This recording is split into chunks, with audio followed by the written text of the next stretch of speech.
François Catonnet, directeur de la photo pour le cinéma. J'ai travaillé sur une 60aine de longs métrages, de nombreux documentaires et publicités, et j'ai été récompensé par un César en 1993. En fait, je me suis toujours considéré d'abord comme un faiseur d'images, qu'elles soient de cinéma, de photographie ou de graphisme. Je n'aime pas penser que j'ai une approche théorique sur mon travail, parce que la lumière et le cadre qui sont de ma responsabilité sur un film varient d'un sujet à l'autre, suivant le scénario, l'histoire, les décors, l'époque, le réalisateur. Par contre, pour la photo, je suis libre. Le sujet, la composition, la lumière, les contrastes, l'instant, décisif comme disait Cartier-Bresson, ne dépendent que de mes choix.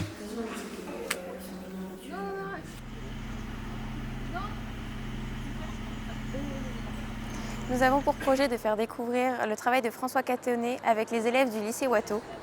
L'idée est de les faire travailler autour de la photographie argentique en essayant de comprendre et reproduire les conditions de prise d'image de M. Catonnet, en adaptant cela sur nos communes, particulièrement Wallers et Saint-Amand, qui sont très riches en histoire.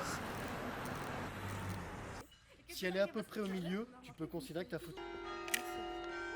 Découverte en 1899 par la compagnie des mines d'Anzin, la fosse d'Arambert sur laquelle nous nous trouvons est mise en exploitation en 1903, bénéficiant d'un sous-sol riche en charbon maigre et de sa proximité avec le pôle sidérurgique de Denain.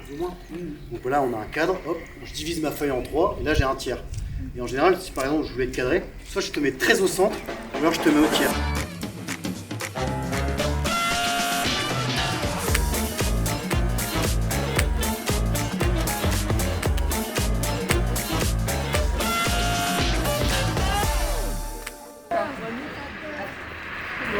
Alors, mon travail ici consiste à faire découvrir aux élèves du lycée Watteau la photographie argentique. Puis ça fait la photo. C'est un flash. Ouais.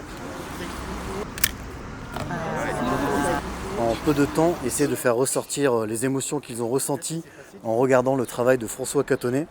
Cela à travers notre région et leur regard. J'espère qu'à la fin, ils se sentiront fiers de leur réalisation.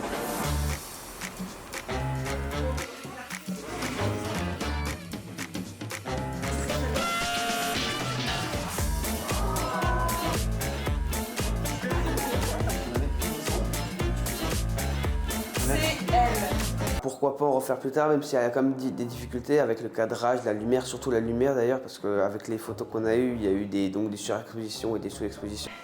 Bah ouais, j'ai bien aimé parce qu'en fait, je connaissais pas forcément Saint-Amand. Enfin, je pensais pas que c'était comme ça.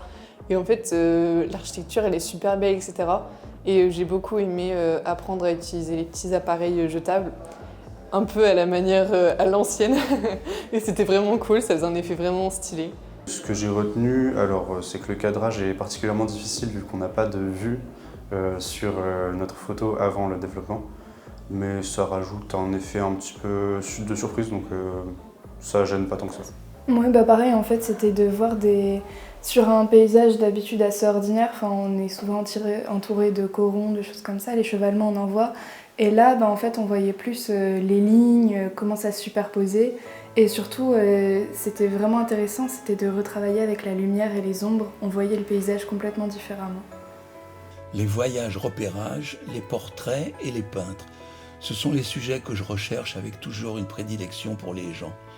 On pourrait dire que c'est une photo humaniste parce qu'elle porte toujours sur eux un regard bienveillant. Coupé.